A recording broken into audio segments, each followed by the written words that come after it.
दोस्तों नमस्कार प्रणाम। कैसे आप लोग? उम्मीद करता हूँ कि अच्छे होंगे। आइए आज बात करते हैं मालती चौहान के बारे में। दोस्तों मालती चौहान को विदाई देने के लिए बड़े बड़े यूट्यूबर पहुंचे हुए थे, क्योंकि मालती चौहान कोई आम लड़की नहीं थी, एक बहुत बड़े यूट्यूबर थी। दोस्तों मालती चौहान के चाहने वाले लाखों में नहीं करोड़ों में बहुत सारी पब्लिक मालती चौहान को पसंद करती थी। दोस्तों आप सबको बता दूं, मालती चौहान को विदाई देने के लिए भोजपुरी के बहुत सारे स्टार पहुंचे थे दोस्तों, और सारे स्टार से आंख में से आंसू नहीं रोका जा रहा था। दोस्तों आप सबको बता दूं, मालती चौहान को लेकर नया कंट्रोवर्सी चल रहा है। पूरी बात बताएंगे, 20 से वीडियो में बने रहेगा मतलब लास्ट तक। और हमारे चैनल पर नए हैं तो हमारे चैनल को सब्सक्राइब एंड लाइक करना तो भूलना। चलिए बताते हैं क्या है मामला। दोस्तों आप सबको बता दूं, नया कंट्रोवर्सी ये है कि मालती चौहान को जाने के बाद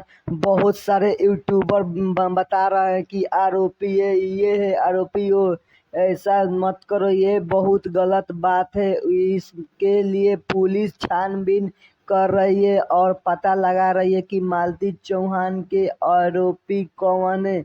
बहुत सारे लोग ऐसा अफवाह बता रहे हैं। भाई लोग प्लीज ऐसा मत बताओ। दोस्तों वीडियो अच्छा लगा है तो वीडियो को लाइक एंड चैनल को सब्सक्राइब कर देना। तुम्हें इसी तरह का हम भोजपुरी का अपडेट लाते रहते। चलिए मिलते हैं फिर किसी नेक्स्ट वीडियो में, तब तक के लिए जय हिंद जय भारत, वंदे मातरम दोस्तों।